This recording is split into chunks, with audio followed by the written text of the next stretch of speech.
Cool. Let's rock. All right. Good afternoon, everyone. Dr. Reheisse at Revive Sport and Spine, and I'm here with Nate Last from Mental Grit Consulting, and we're going to talk about what the mental game has to do with your training, your performance, and also keep on this theme of injury prevention. So we're going to chat with him today and see what he has to offer, learn a little bit more about his company, Mental Grit Consulting, and just chat today and keep us all injury-free. So, Nate, first off, introduce yourself. Let us know who you are, what you do, what your background is. Absolutely. So thanks for having me. Love to. Love it. To be able to work with other individuals within, helping athletes get to where they want to go is really, all of our aims in the end, isn't it? Absolutely. So my name's Nate Last. Mental Grit Consulting is my business, and our main aim in the end is to help athletes optimize the mental side of the game. Because we all know how important the mental side is, and we all, say, hey, it's a big part of performance. But most people don't really know what the heck that means. That's what we're going to talk about. Because even me, I see these things, and I train hard and interact with people all day that have a roadblock mentally on getting better, and I'm like, I don't really know how to handle that. That's not what I'm trained in. Yeah. So this is helping me as well, not as well as our viewers too. So jumping off of that, as athletes, is my questions here. We do stress and train the body sometimes to failure and breakdown. Definitely. But what impact does mental grit or mental skills training have on just our training process and really helping us perform at our best? Okay, so you hear most people say, even if I ask you the question, how big of a part is mental versus physical when it comes to performance? Yeah, we're going to 80-20. 80-20 what? 80-20? 80-20 mental, 20 physical. 80 mental, 20 physical. Yeah. Okay, so love that. That would be fantastic if that was actually true. That is our perception, and I totally, I understand that. And as an athlete myself, I've seen that. Okay, that's super important. But the fact is that, even if you're a long distance endurance athlete, if you are a power athlete, if you're even a golfer, right? You put so much time and effort and work into developing your skills, into developing your technique, into doing the work, into stressing the body, right? I always take the approach of it's 10% mental, 90% physical, right? But for every 1% of the mental game that you master, you unlock and unleash and allow yourself to use another 10% of your physical potential, right? Yeah. That's why I say that we're optimizing your physical potential. You have all of this potential in training. You've given yourself all of this stuff, right? This body that's able to endure a lot, these muscles that are able to push power. Yeah. Why not, allowing yourself to actually use that inside of competition and actually, fully 100% maximize your physical potential in competition? That's where the mental game comes in. You can do this stuff all day long. Everybody can. But being able to actually, consistently and over time be able to really optimize their full physical potential in athletics is difficult. And it's really hard, and it all has to do with the mental game. So would you call that almost like a belief process? Like if I'm going to, let's use a deadlift. I'm going to go try to pull 300 pounds off the floor, right?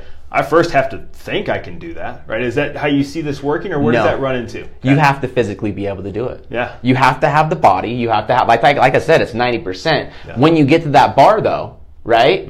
If you have any negative self-talk in your head, if you have any debilitative thoughts going through your head, or if you, imagine yourself failing that 300, guess what's going to happen? You're not going to be able to pull it. Even though you're physically able to, even though you have the capacity, you're not going to be able to pull it, right? So that's the part that mental skills plays in this whole thing, is that we get in our way so much. As athletes, our minds get in our way, and we're doing it to ourselves. We get our own back a lot. We don't control what we need to control. We always focus on things that don't matter in the end.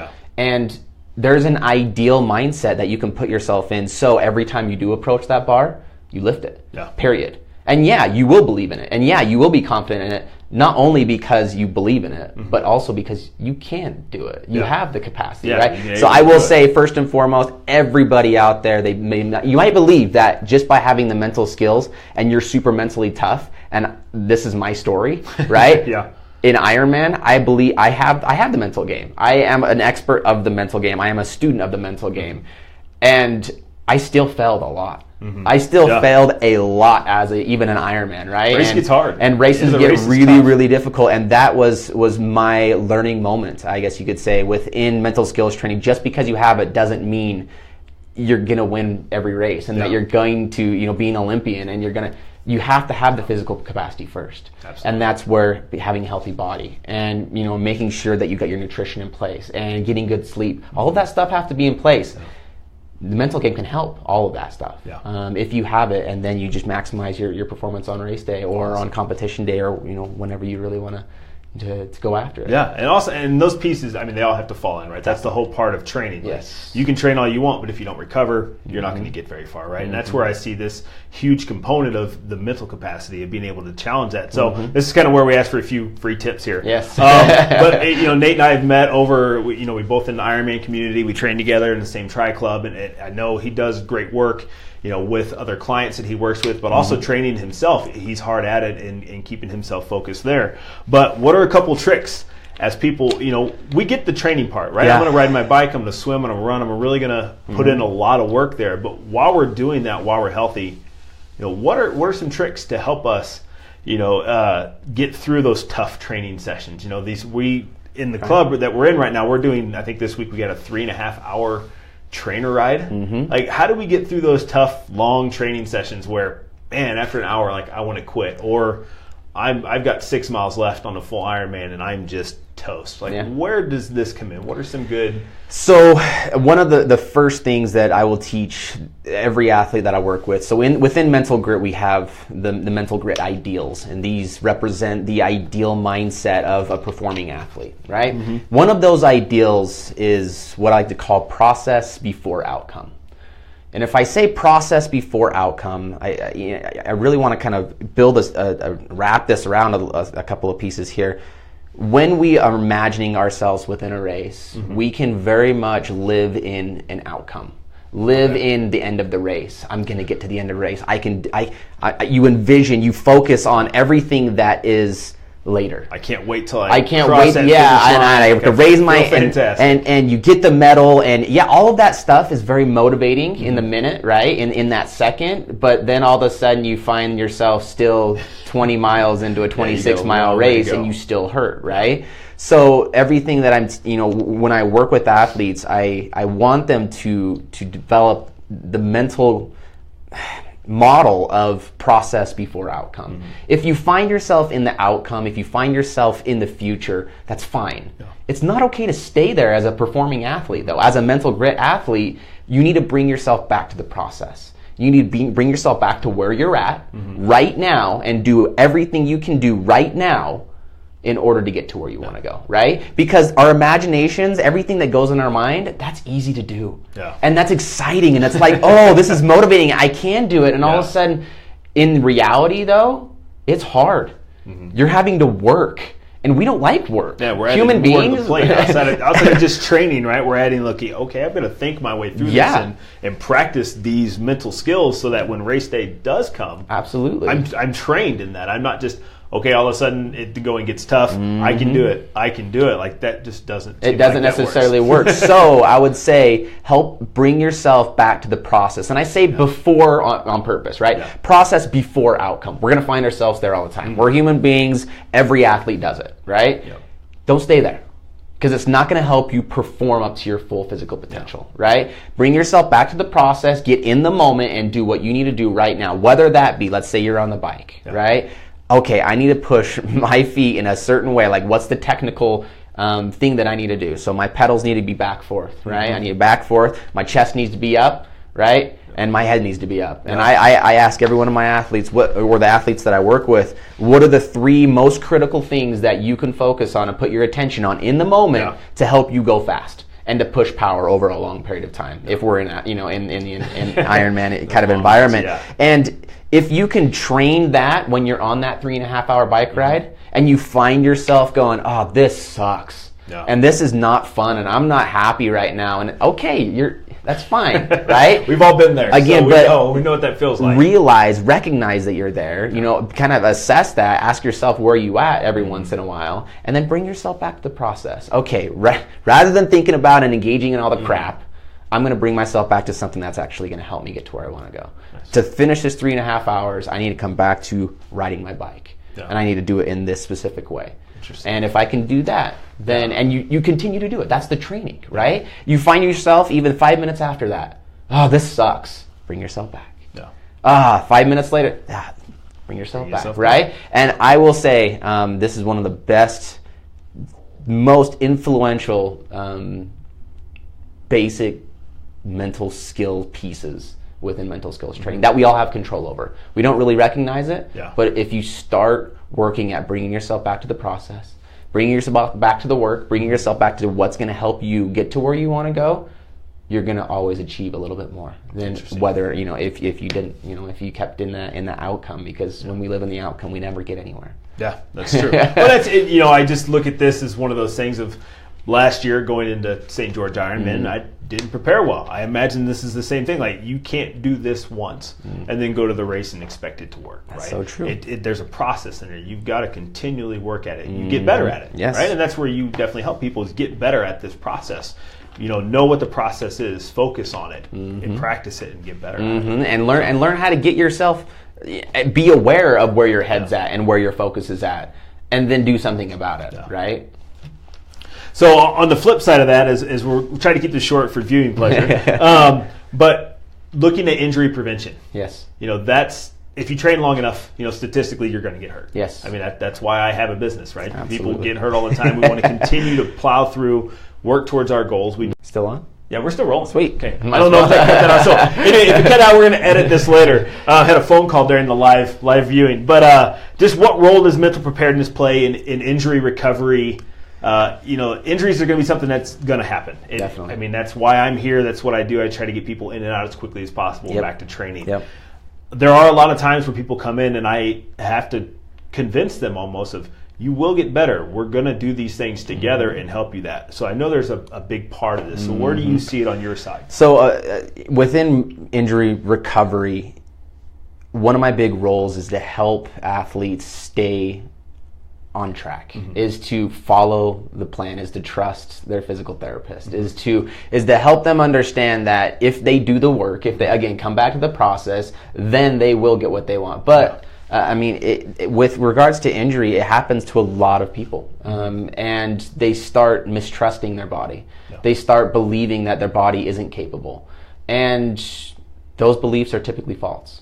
So really hashing out what's real and what's perceived is a big part of the role that I play, because if you perceive that your body physically can't do something and it really can, that's a mental block, right? Yeah. So being able to really hash that out with a mental skills coach and really have the conversations, figure out what is perceived and what is real, and then all of a sudden, that individual can go and trust their leg. They can actually start pushing themselves. But yes, sometimes you have to start breaking those barriers.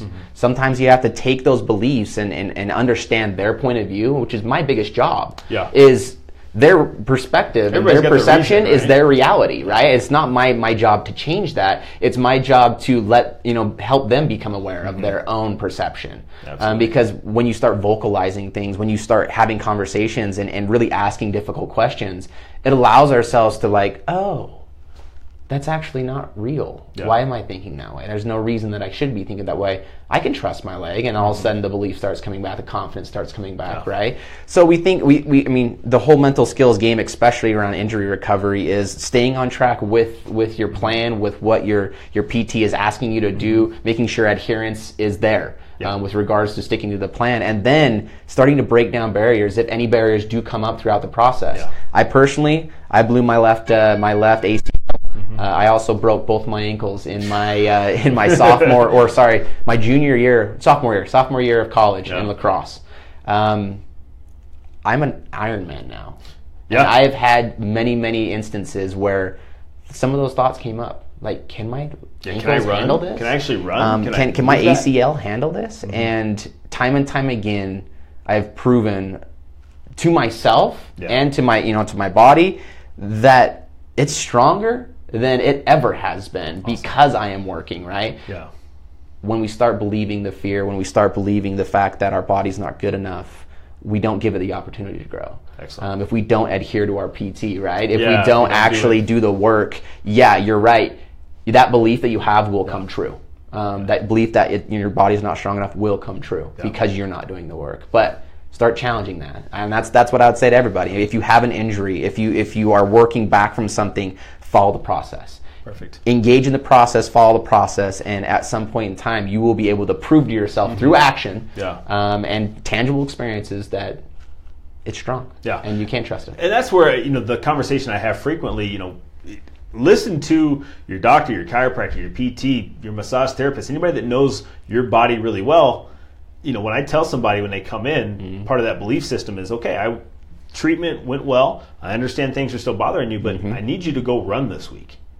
Well, A, so you can see that you can do it. B, so we can really know where you're at, because the goal necessarily isn't getting out of pain. It's, I've got a race in 6 weeks, and I need to get that done. Right? Pain or no pain, that's happening. Yes. And I had that conversation frequently, and some cases are more challenging, and I'm going to start referring to those just to kind of help us out. But as we finish this up, hopefully most people are healthy right now. There's always going to be people that we know that are hurt and are having issues, and we can both help with that. But while we're healthy, right? I generally people don't come by and say hi, because they feel great. Yes. They come in because they're hurting. So what can we do while we're healthy? And I know we talked about the process, but what are some specifics on, okay, you're feeling good now, training's going well. How can you prepare yourself for what I would say is the inevitable of you will have an injury at some point in time that's going to be a setback? Like, what can I do now while I'm feeling good and training hard to prepare myself that I don't get really just knocked off the tracks when an injury comes about? If you are an athlete, you are an athlete, meaning that injury is going to occur, period. Absolutely. One of the best things that you can do in order to face difficult things, like injury, like even difficult competitions, like difficult experiences that are going to be coming up, and again, you're gonna get injured. Make decisions now. As an athlete, I identify with X, right? I identify with following the process. I identify with listening to my PT. If I get injured, I have to be the athlete. I have to be the person that does what needs to be done, right? So make the decision now as an athlete on how you're going to respond to those things. And I have this, I run through this all the time. What if I break my ankle right now and I have a competition in 4 months? What if? How would I respond to it? But while I'm healthy, I'm going to respond to it in manners of I'm going to stay strong. I'm going to get my support system in place, right? And I am going to work my butt off in order to make sure that ankle or whatever is hurt comes back, and I'm going to do it smart. But I'm going to make the decision now because you guys, you all have the information. Everyone loves to ask the questions. It's like, what do I do? It's like, answer your own questions. What should you do right now? You better believe it. If you're an athlete, you make the decisions now on how you're going to respond to difficult events. And I'm asking you to respond. I'm not saying react. And we have a tendency to react. Oh, crap, bad things are happening. Okay. What do I do now? That's fine.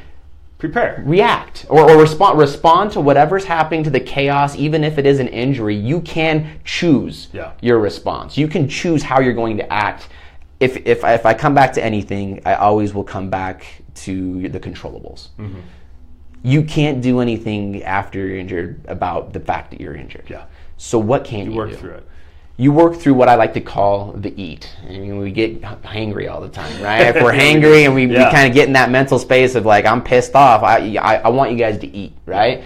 And what I mean by eat is you control your effort, you control your attitude, and you control your teamwork.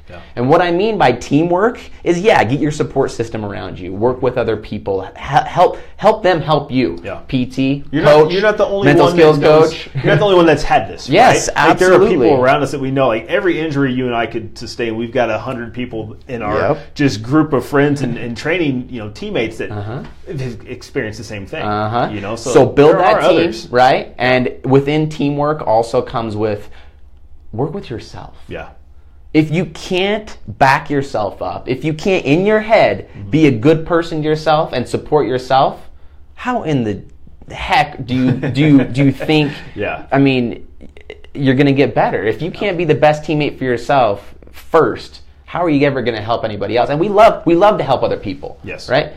You're injured. Oh, you know how to treat them, right? But when we're injured ourselves, we don't treat ourselves that way. And I'm asking you can control that. Treat yourself like you would treat somebody else. In your mind, in your head. Don't be an a-hole. right? And I'm going to say it because we are so bad. We get on our own back a lot, especially when it comes to injury, and especially when we're in that hangry state, right? Eat up, right? Eat up, effort, attitude, teamwork. Focus on those 3 things because those are the controllables. Those are what you can do rather than all the things you can't. Excellent. So obviously we got a lot of depth here. We could probably keep going, but then nobody's going to ever want to watch it. Yeah. But as we end up, let's ask Nate, how do people reach you? What's the best way people can reach you? What do you have going on right now? I know you have a new ebook out. Yes. So I shared that on the first video or first absolutely. list, but I know you've got some things working right now. How can people get a hold of you? People don't understand what a mental skills coach does. I completely understand that. It's very vague. I hope this helps people understand a little bit. Read the ebook. Download that ebook. It helps people really get a grasp on what I do as a mental skills coach and a trainer. I work with groups. I work with individuals. I work with programs as a whole in order to help all of them optimize their full physical potential. That's what I do. If you want to reach me, you can get in touch with me by email at natel@mentalgritconsulting.com. We've got a contact form online, mentalgritconsulting.com. You can jump on Facebook, Instagram, follow us, join the team. We've got a lot of content that gets put out there with various tips and tricks on what you can do as an athlete, as a parent to support athletes, right, and as coaches. So lots of content out there. Get in touch with me. Ask questions. That's what I'm here for, is to make mental skills training, performance psychology, sports psychology available to everybody, not just the elites, not just the professionals, to everybody. So with that being said. Absolutely. Cool. Well, thank you. Yes, I appreciate you coming out. If you have any questions, we're going to share this video on a couple of different spots. So if you see it, you have questions, just leave a comment. We'll make sure one of us gets it. It gets to the right person. But hopefully this was useful. It gives you a little insight on how you can train smarter as well as harder and take care of yourself on the mental skill side, because it is a huge part if you're a competitive athlete or a parent of a competitive athlete. So thanks so much, man. I appreciate it. It was good sitting here chatting with you. We're probably going to do this again. So thanks, guys. Appreciate your time.